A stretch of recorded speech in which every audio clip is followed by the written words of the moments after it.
noite a todas, boa noite a todos. Deixa eu regular aqui o microfone. Bom, antes de tudo, quero dizer para vocês que eu sou catarinense, então me orgulho muito de estar falando aqui com vocês. Sempre bom estar em casa, sempre bom estar na sua terra. Bom, apesar de estar lá em uma cidade um pouco mais bagunçada que a cidade de São Paulo. Olha só, o que eu venho falar para vocês como a gente tem duas palestras de empresas, eu pensei o seguinte: vou trazer para vocês uma visão mais do lado do Fórum Econômico Mundial, em que a gente trabalha basicamente a necessidade, as características relacionadas aos desenvolvimentos futuros de uma população.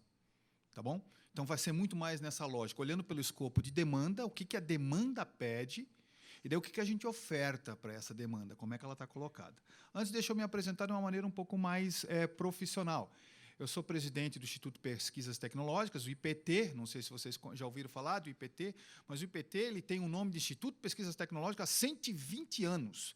Então, ele ocupou todo o século XX do Brasil e ocupa todo esse movimento que está tendo agora. Foi fundado em 1899 por um cara chamado Paula Souza, e todas essas figuras que vocês viram aqui passando representam o papel do IPT.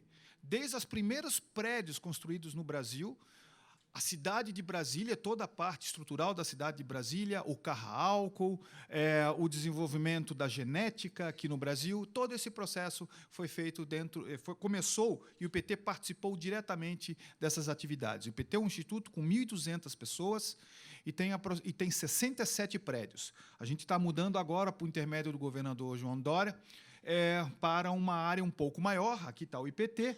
Nesse pedacinho aqui está o IPT, e toda essa região aqui que vai do CEAGESP, passando até a Faria Lima, que está mais ou menos aqui embaixo, vai ser um distrito chamado Distrito de Inovação, onde as empresas que produzem tecnologia e inovação vão ter isenção de impostos nesta região, para desenvolver os seus respectivos projetos.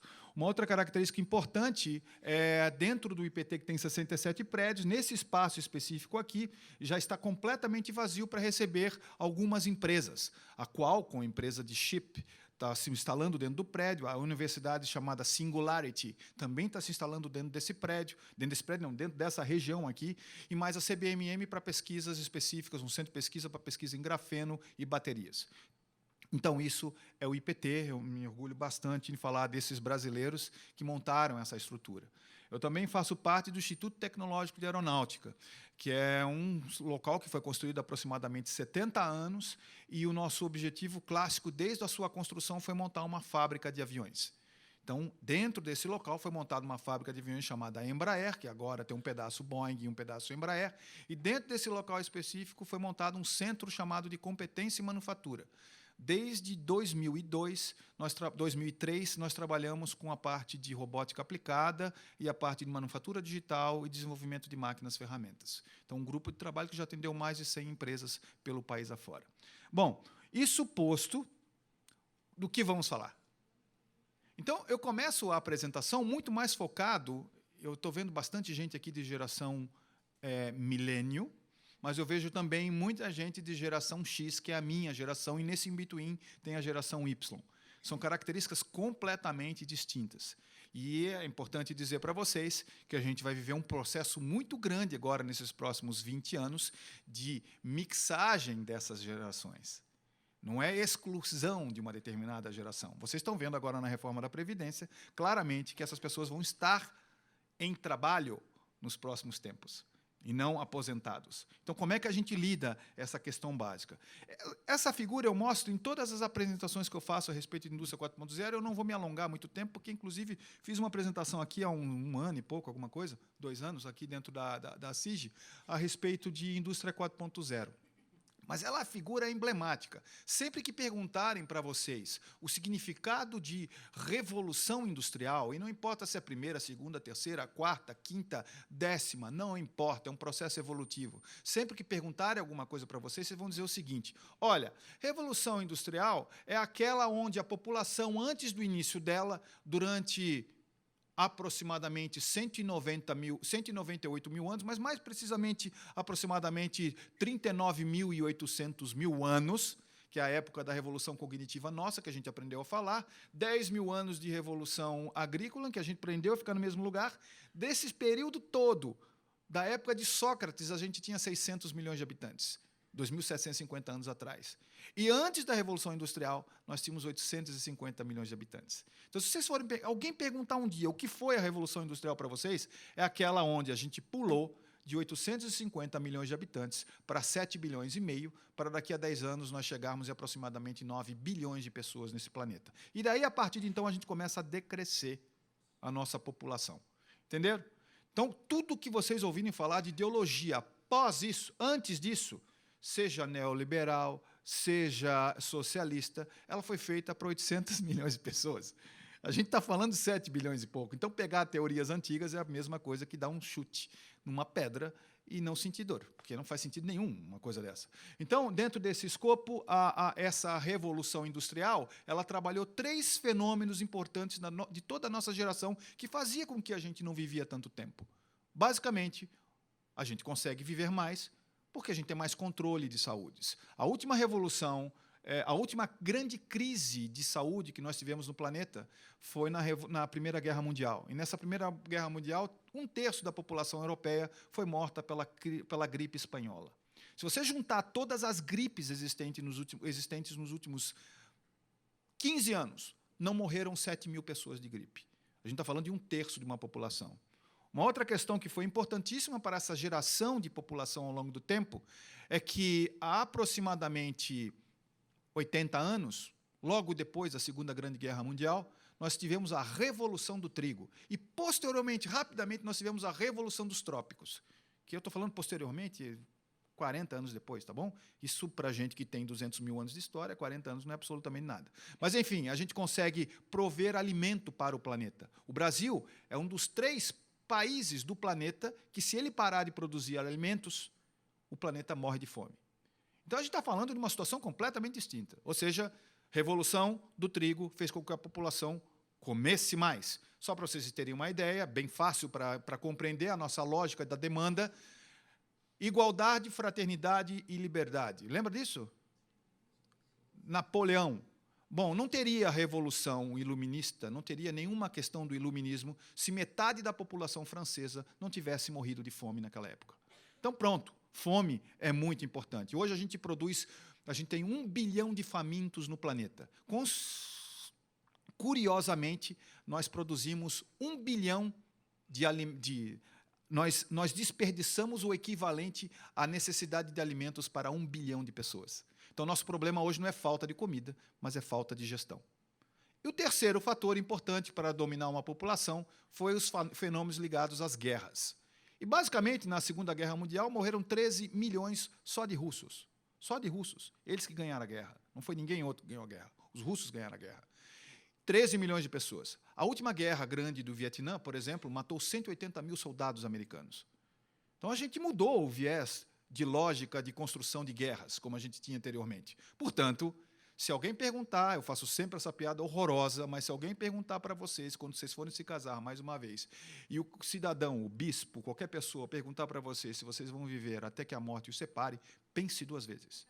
Porque, basicamente, antigamente, na década de 50, as pessoas viviam até aproximadamente 40 anos. A população de hoje, que nasce hoje, nesse exato momento, tem uma perspectiva de vida de aproximadamente 120 anos. Não dito por mim, dito pela universidade chamada Singularity, que está vindo para dentro do IPT, inclusive. Mas o que é interessante é que a sua geração millennium, tem 20 e poucos anos, tem 20 e poucos anos? Né? A sua geração deve viver até aproximadamente 105 anos. Quem está na minha geração X vive até aproximadamente 90 anos, que é a nossa estatística. Eu não estou falando que eu vou viver até 90, estou falando que é a geração do jeito que está. Então, percebam que a gente tem uma lógica um pouco distinta de construção de uma sociedade. E essa sociedade vive muito mais tempo. E se ela vive muito mais tempo, nós temos alguns números que são impactantes. E essa figura, para mim, é uma das figuras mais impactantes que a gente tem. Pela primeira vez na história do ser humano, nós chegamos este ano com a mesma quantidade de pessoas com 60 anos de idade, com a mesma quantidade de pessoas com menos de 5 anos de idade. Isso é muito notório. E se isso é notório, a gente tem que entender que isto é um mercado. É isso mesmo. Daqui a 8 anos, a população brasileira será a 5ª população mais idosa do planeta. Sabiam disso? E a expectativa por todos os especialistas é que essa população com mais de 60 anos, o qual eu me incluo, espero estar vivo até lá, e me incluirei dentro desse mundo, essa geração utilizará, circulará, criará um fluido de capital da ordem de R$ 1 trilhão por ano. Portanto, se você pensa que os produtos que vêm simplesmente da China são aplicados aqui, ou os nossos produtos que nós fazemos aqui são aplicados na China, você está redondamente enganado, porque, classicamente, a gente está falando de um fenômeno que nós encontraremos rapidamente, chamado glocalização. São várias tecnologias aplicadas, já pré-existentes e utilizadas para a sua respectiva finalidade. Então, o uso de consumo energético é completamente distinto de um país para o outro, as características do desenvolvimento de produtos completamente distintos, mas todos respeitando um viés, uma lógica tecnológica, particularmente, que seja igual a todos. E é aí que vai os nossos grandes desafios que a gente tem, principalmente relacionados à conectividade. Essa figura também de uma população mais idosa permite também uma coisa que nós não tínhamos até então. Nossas tecnologias sempre foram criadas para produzir produtos. E o nosso propósito, quando a gente entrava nas nossas respectivas empresas, era algo do tipo transformar essa empresa, nosso propósito é ser uma empresa fornecedora de saúde, ou enfim, você criava o propósito, criava uma missão, ser a 2ª, 3ª grande corporação do planeta. A lógica muda um pouco quando a gente mostra uma figura como essa, porque, basicamente, as empresas têm que atender àqueles nichos específicos. E daí, quando a gente fala de propósito, você tem um mundo aqui de várias empresas dentro da mesma empresa. A gente não está falando mais ou menos aqui agora de produzir um produto, um restaurante ou um smartphone ou qualquer tipo de produto para uma população em geral. A gente está falando especificamente de atender características distintas das chamadas personas. Personas é um nome bonito quando a gente fala a diferença gritante de gêneros, faixas etárias, localizações com climas distintos e assim vai. Uma empresa hoje deve produzir de maneira em massa, customizada. Portanto, isso é outra característica importante para ser classificada dentro desse nosso habitat. Quando a gente tem esses 3 fatores aqui importantes,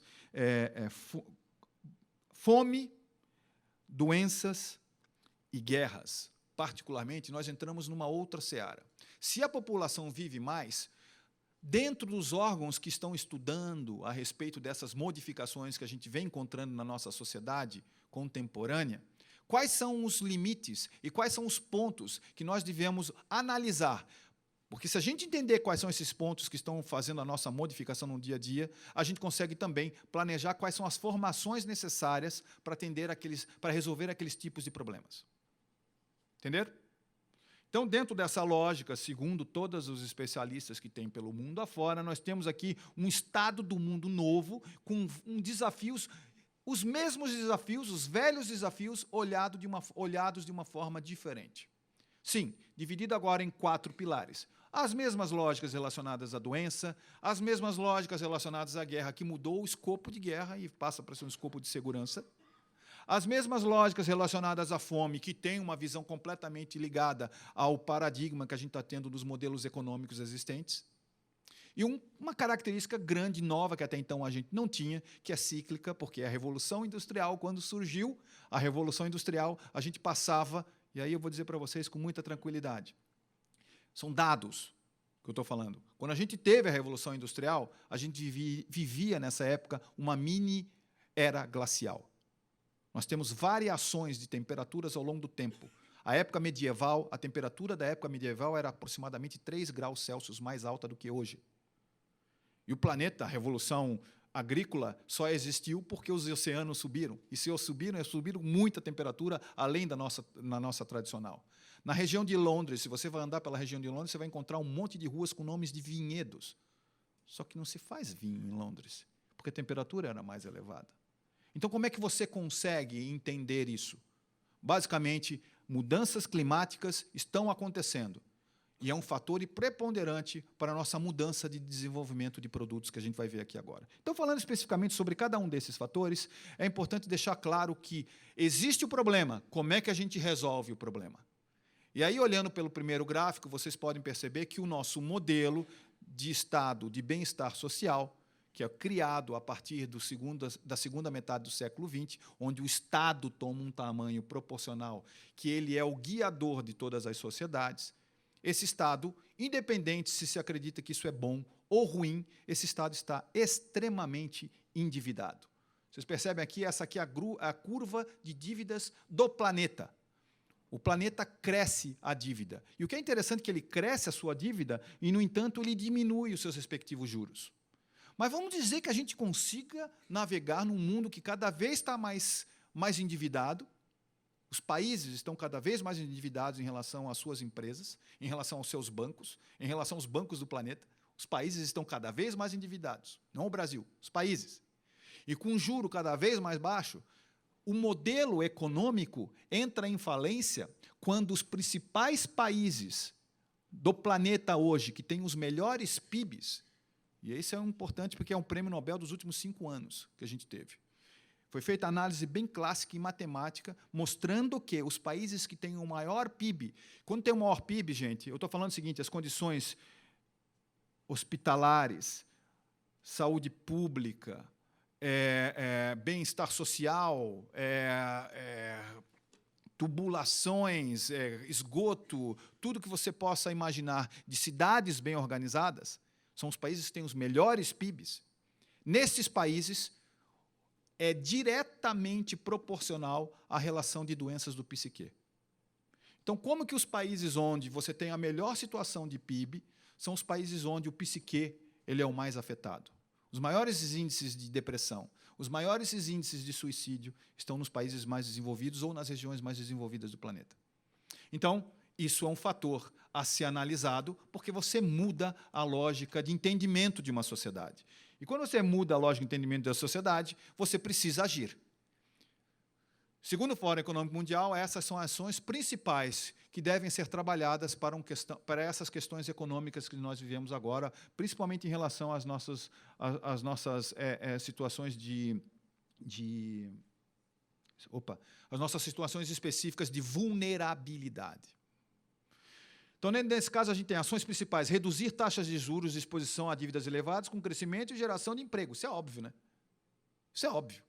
Mas como é que você faz? Que tipo de gente você precisa para trabalhar? E aí vão as formações do futuro para atender, para quem quer trabalhar nessa área. Sim, matemática, modelagem, big data, características relacionadas a isso. Então, se você quer trabalhar com sociologia, entenda, amigo, amiga, se você quer trabalhar com sociologia, você tem que entender de matemática. Você tem que entender, basicamente, de dados. E você tem que entender de sociologia. Sim, você tem que entender de história. Você tem que entender de políticas econômicas e políticas públicas, mas tem que entender matemática. Bom, quando a gente entra na outra leva específica, a gente entra em mudanças climáticas. Esses números aqui são muito interessantes. Até 2030, que está aqui no nosso lado, 2030, nós temos a necessidade de 50% mais de energia, 40% mais de água, 35% mais de comida. Entenderam? A gente tem que fazer um mundo que seja assim. Uma característica interessante é que o aumento de CO2 e o aumento da temperatura é medido, e não tem como ir contra isso. É fato, mas tem um fator importante. A gente está vivendo um ciclo solar. Esse ciclo solar dura, geralmente, em torno de 50 anos. Então, é fato que a temperatura do planeta vai aumentar. Vai. Por mais que você ache que você é muito fera mesmo, ser humano, que você tenha a capacidade de mudar a temperatura do planeta, você não é tão bom assim. A gente está aquecendo porque o astro-rei é muito forte. E o astro-rei está em explosões solares o tempo todo. E a temperatura vai aumentar.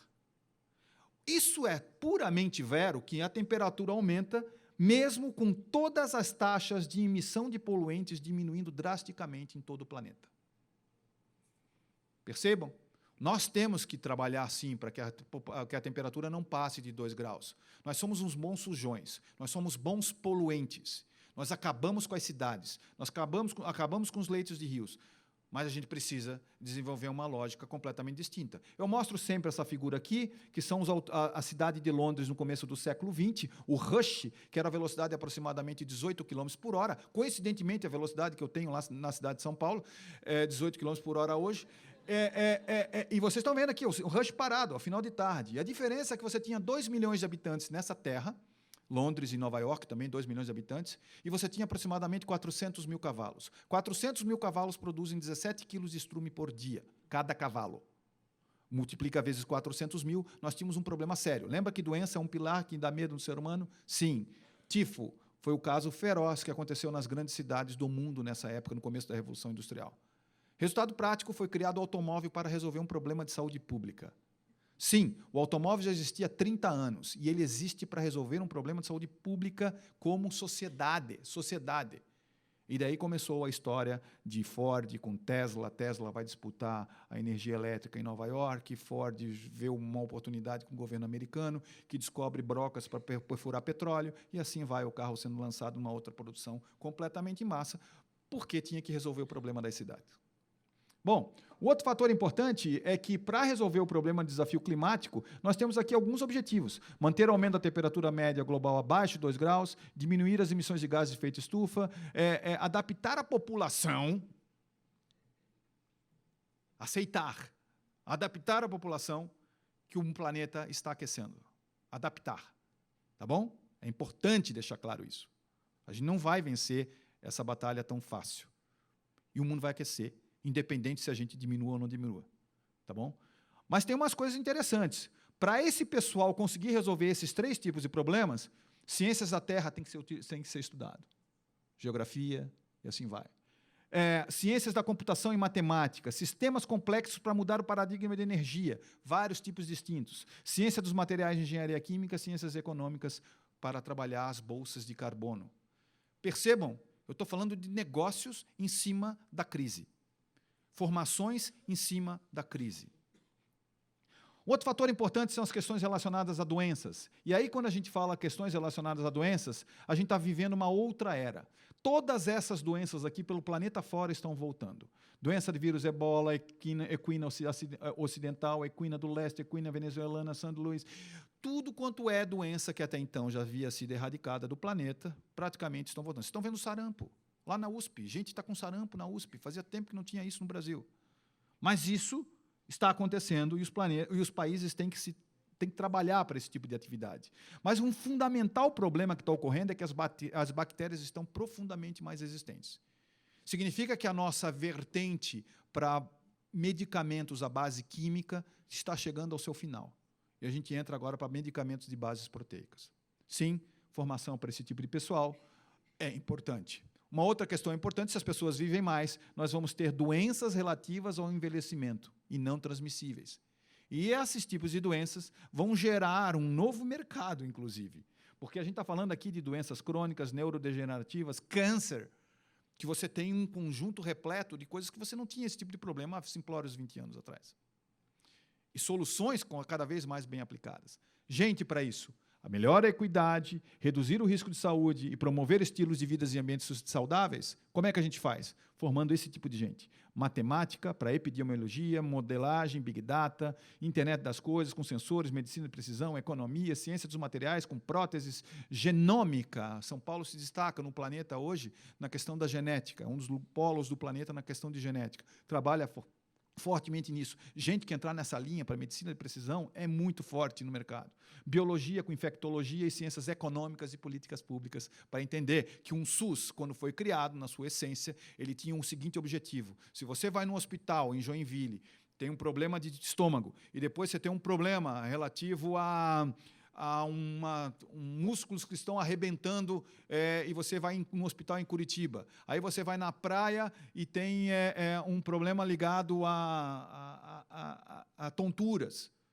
Se você fosse no SUS, como ele foi concebido, o médico ou o protocolista, a pessoa que cuida do protocolo, pegaria todos esses 3 dados e chegaria à conclusão, de uma maneira separada, que poderia ser diabetes, o teu problema, porque tem um conjunto de informações. Isso é o caminho do Sistema Único de Saúde no planeta. E como a gente faz isso?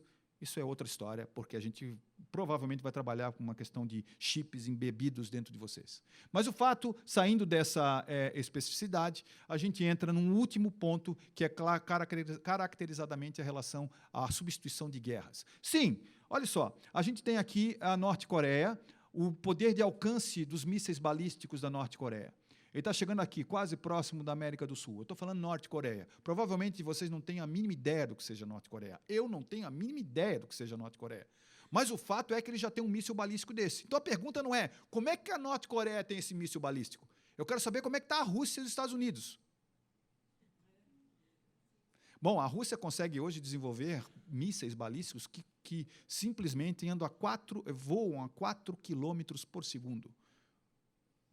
Não é 240 metros por segundo, 4 quilômetros por segundo. Vocês sabem que é impossível qualquer anti-radar pegar um míssil de 4 quilômetros por segundo voando.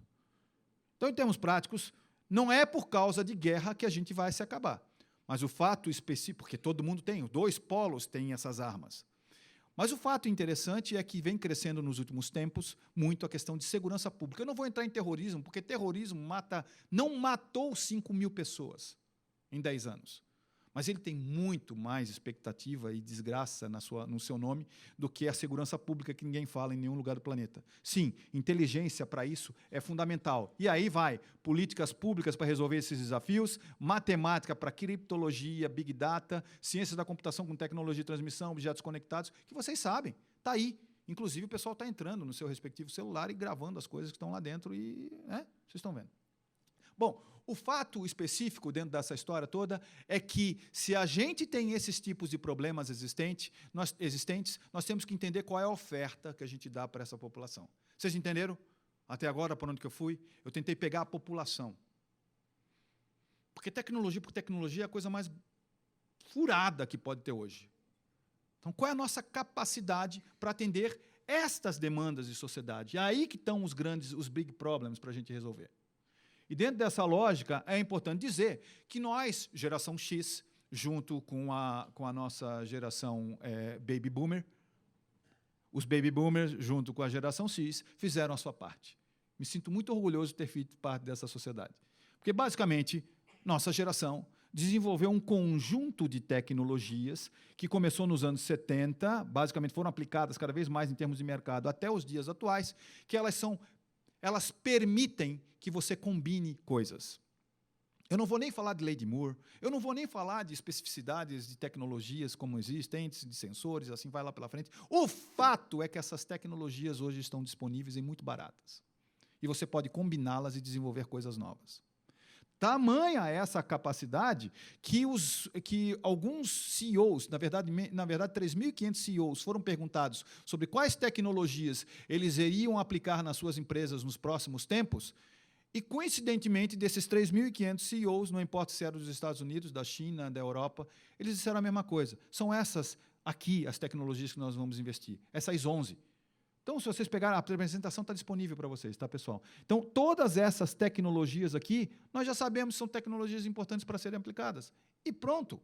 Então, não é mais uma questão disso. A diferença é o que essas tecnologias em conjunto podem resolver de problemas nas suas intensidades. E aqui a gente tem um conjunto de tecnologias que não vamos dizer aqui, se o cara trabalha com agronegócio, se o cara trabalha com desenvolvimento em chão de fábrica, se o cara trabalha com desenvolvimento de farmácia, ou desenvolvimento, como foi mostrado, de um restaurante para atendimento da comida para as pessoas, não importa, tem um conjunto de tecnologias que estão disponíveis para você aplicar. E factíveis, são as chamadas tecnologias exponenciais. Já ouviram falar disso? Essas, porque elas exponencializam as possibilidades de soluções. E se elas exponencializam, eu sempre gosto de mostrar também o que a gente faz lá no ITA. Então, desde 2007, a gente vem trabalhando nessa questão de robótica aplicada, só para mostrar para vocês, basicamente, que nada disso é difícil. Isso tudo está disponível. E hoje em dia existe uma grande facilidade, em função desse custeio, dessas tecnologias, para desenvolvimento de novas empresas. Antigamente, eu formava os meus alunos lá no ITA, de doutorado, de mestrado, e eles iam trabalhar em grandes corporações. Hoje, a gente inverteu. mais de 50% dos nossos alunos formados montam suas empresas. Isso é uma vertente, é um mundo natural que acontecerá. Olha só vocês aqui com o Parque Perini, com Ágora, o que vocês estão fazendo. Já é uma realidade. Então, as tecnologias exponenciais estão aí para a gente trabalhar de forma muito gritante. Para quê? Para diminuir custeio de máquina, para aumentar a produtividade, para reduzir manutenção, enfim, um conjunto de informações que você pode melhorar o seu negócio, seja um negócio de empresa, seja um negócio social. Entendido isso? Então, beleza. Se isso é entendido, quais são os tipos de plantas que a gente não tem ainda bem feito na nossa cabeça? É claro que se o Brasil não consegue desenvolver tecnologia específica, ou o planeta não consegue desenvolver tecnologias específicas para grandes populações, algumas indústrias serão criadas para atender grande produção. São as grandes indústrias de produção em massa. E aqui Santa Catarina é sempre lindo de falar, porque aqui eu posso dar um exemplo clássico que nós temos aqui. Bom, Santa Catarina é um dos grandes produtores de frango do país. E no país a gente abate aproximadamente 15 milhões de frangos. Para abater 15 milhões de frangos, um frango tem 45 dias de vida útil. Um frango pode viver 13 anos, mas a gente abate com 45 dias um frango para comer, precisa comer. Né? E daí, dentro desse processo do frango de 45 dias, um frango para ser vendido tem 1,8 kg. Para produzir 1 kg de frango, eu preciso de 1,6 kg de milho. Para produzir 1,8 kg de frango, eu preciso de 3 kg de milho. Então, eu preciso produzir por dia, just in time, 45 milhões de quilos de milho. Gente, isso é uma loucura. A gente está falando só de uma produção de frango. Portanto, esse tipo de produção em massa será cada vez mais automatizado. Não vai ter mais alguém no final do escorregador, que em alemão é Hütchen, né? No finalzinho do escorregador, numa produção de porco, de suíno, onde eles estão todos andando naquele funil, quando ele desce, toma uma porrada na cabeça, ou leva um choquinho, e dobra as pernas, e chega lá embaixo, na produção, num frigorífico, são aproximadamente 5 mil porcos por dia que são abatidos. Quando você pega lá, tem um cara para cortar a jugular aqui, outro para cortar uma veia daqui desse lado, só puxa o porco para fazer, para desossar. Obviamente, esse tipo de tecnologia será automatizada. É fato. Essa tecnologia de grande produção em massa, é claro que a gente terá, e cada vez com menos pessoas trabalhando. Só que a gente tem outro tipo de produção, que é a produção em massa customizada, que é o que a gente já encontra nos automóveis, que a gente já encontra em específicos devices que a gente encontra pelo mundo afora. E aí sim, aí é fundamental o entendimento da demanda. Porque esse entendimento da demanda vai precisar no teu centro de desenvolvimento de produto, e eu penso que todas as grandes empresas hoje que trabalham com desenvolvimento de produtos já perceberam que não adianta mais você ter um conjunto de pessoas iguais no desenvolvimento de produto. Você tem que ter um conjunto de pessoas completamente diferentes, regidas numa mesma lógica, mas com visões completamente distintas. Diversidade e garantia de contraditório nas grandes corporações de sucesso é regra, não é inclusão. É regra econômica. Botar mais mulheres para trabalhar não é inclusão. Botar mais mulheres para trabalhar é vantagem econômica. Então, dentro desse processo, você entra numa visão completamente diferente dos modelos de negócio das empresas. E um outro tipo de planta é aquela planta que você vai ter em casa, são as chamadas e-plants, que são as maquininhas de manufatura aditiva que você hoje faz com pecinha de plástico, peça de metal. Mas a minha filha, que eu sempre falo, ela ficou vegana porque eu mostrava esses casos dos animais para ela. Só que ela adora picanha. Eu sempre falo, a minha filha adora picanha, mas não gosta de comer por questões ideológicas. Não come picanha. Mas, obviamente, que essas máquinas de manufatura aditiva, daqui a pouco, ou hoje, já estão fazendo partes de órgãos humanos. Consequentemente, vai ter um pedaço de comida que ele vai fazer rapidamente, uma picanha bem feita dentro desse processo. Não, eu tenho mais 10 minutos, eu estou olhando lá. Negativo. Comecei, eu estou medindo aqui, tenho mais 10 minutos. Desse não abro mão. Eu olho o meu tempo. A gente está preparado para isso? Essa é a questão.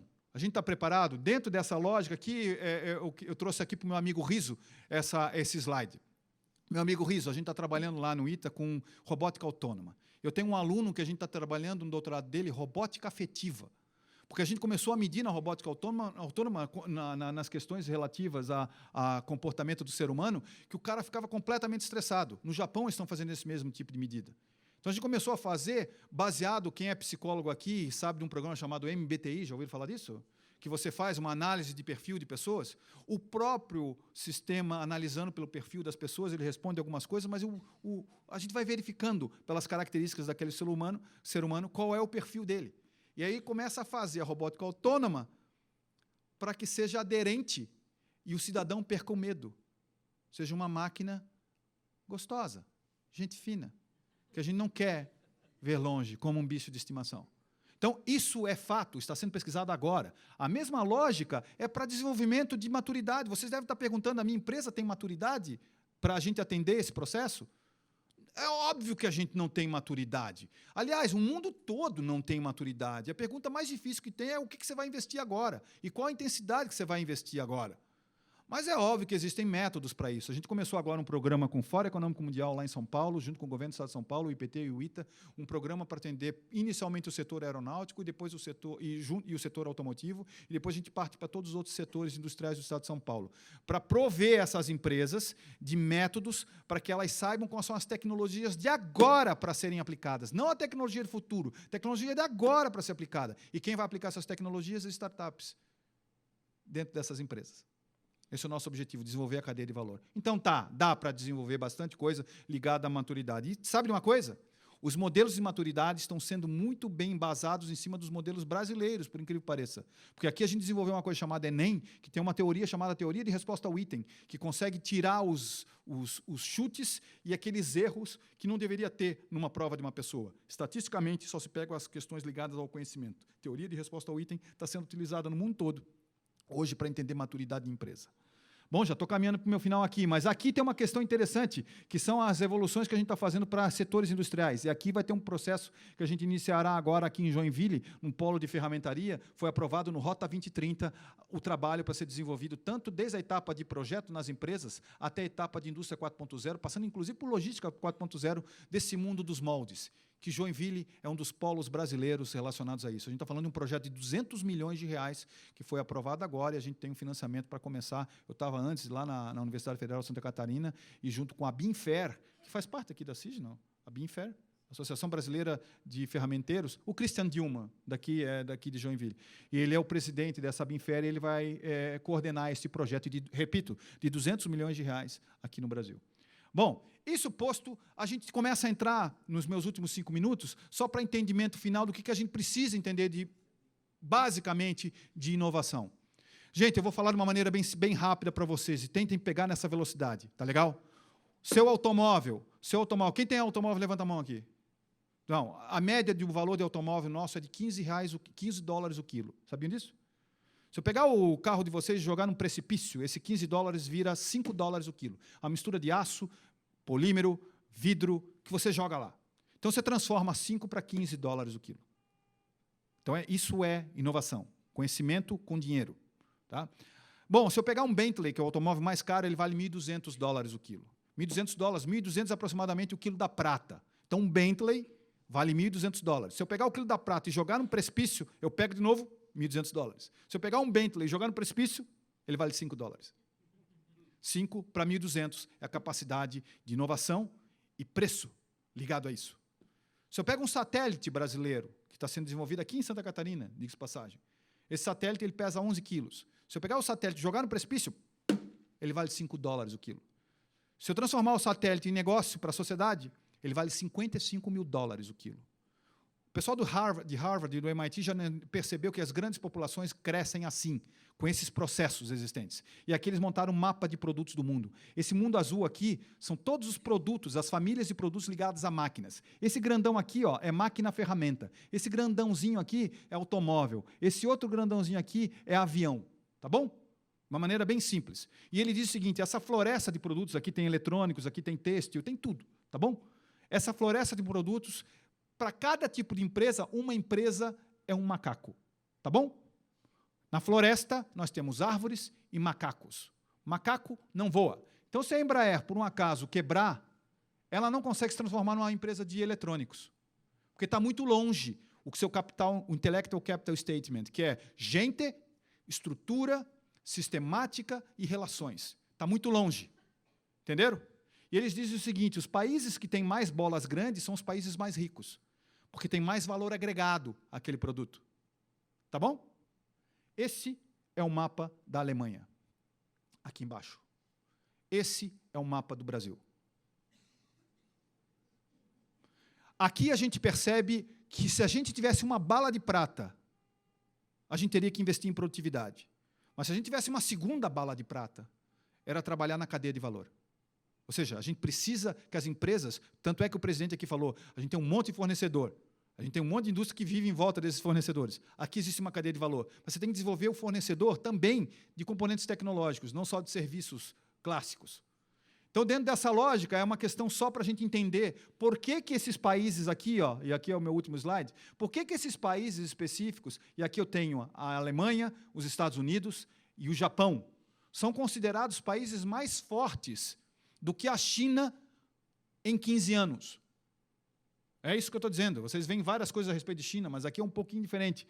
A bola da China de mercado é muito maior. Isso aqui é aproximadamente 1 trilhão e 200 bilhões de dólares vendidos em produtos manufaturados. Essa é a bola da China. Em azul escuro é a quantidade de produtos com alto valor agregado. Por isso vocês veem a China correndo para alto valor agregado. E aqui é o mapa da Alemanha, o mapa dos Estados Unidos. Os Estados Unidos está com mais valor agregado nos seus produtos manufaturados. Bom, você deve estar perguntando onde é que está o Brasil. O Brasil está aqui. Ó. Esse é o tamanho da bola de manufatura do Brasil. E é uma bola com uma pizza parecida com a chinesa. Portanto, se a gente crescer essa bola, a gente não vai muito longe. A gente tem que crescer em outra forma, desenvolvendo startups de bases tecnológicas, desenvolvendo essa lógica de indústria 4.0 cada vez mais para atender as demandas. Bom, quais são as minhas conclusões? Nenhuma. Eu não tenho conclusões, porque é muito difícil, exatamente nesse momento que a gente vive na nossa sociedade, tirar conclusões. A gente está vivendo uma mistura entre geração X, Y e Z, sendo que o Z é um milênio.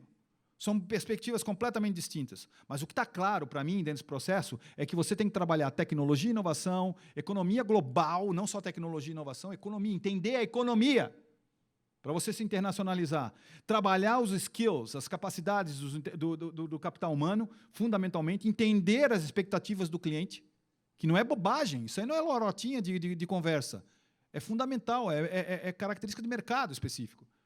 É entender os recursos naturais e regulações e governança.